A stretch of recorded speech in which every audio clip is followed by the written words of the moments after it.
કનવાડ પ્રાથમિક શાળાનો સમગ્ર સ્ટાફ તથા વાલા વિદ્યાર્થી ભાઈઓ અને બહેનો,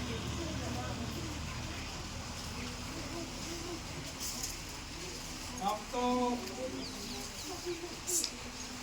આ શાળાની અંદર હમણાં નેટ બધું શાળા પડે અને કોકના કાપ કોઈ તાલુકા ફેરબદલી થાય ને કોઈ જિલ્લા બદલી થાય અને ત્યારે અમને વળી થોડુંક એવું દુઃખ લાગે કે આપણું જે આ થાળે પડેલું જે ગાડું છે એ કદાચ કંઈ ઘાંચમાં તો નહીં પડી જાય, પરંતુ આવનાર નવો સ્ટાફ આખી બાજી ઉભાડી દે છે અને કનવાડ પ્રાથમિક શાળાનું જે ભવિષ્ય તંત્ર ગોઠવાનું છે આગળ ને આગળ વધતું જાય છે.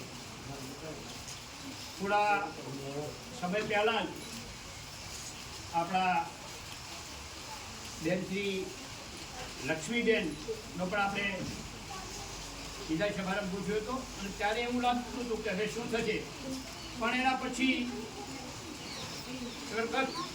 પૂજારા સાહેબે આખી વ્યવસ્થિત આપણું તંત્ર સંભાળી લીધું. એ માંડ થાળે પડ્યું અને કુદરતને મંજૂર નહીં હોય તો એટલે એ પણ આપણા વચ્ચેથી બીજા થયા. એટલે દિનેશભાઈએ આપણને ભાર ઉપાડી દીધું.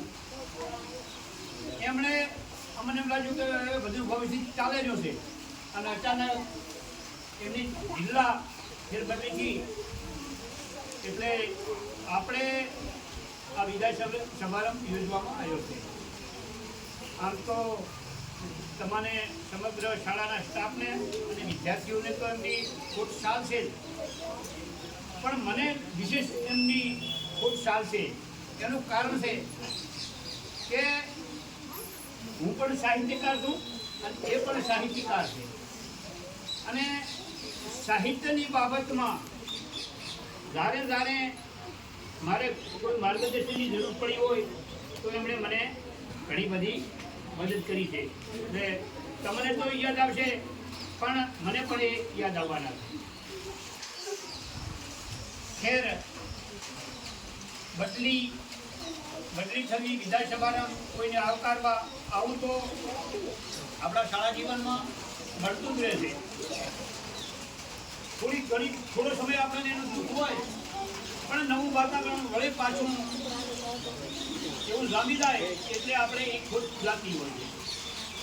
આ તબક્કે દિનેશભાઈને હું શુભેચ્છાઓ આપી કે તેઓ જ્યાં જાય ત્યાં આનાથી પણ વધારે લોકોનો, શિક્ષકોનો અને વિદ્યાર્થીઓનો પ્રેમ સંપાદન કરે અને એમની જિંદગીમાં પ્રગતિના વધુમાં વધુ સોપાન સર કરે એવી શુભેચ્છા આપું છું.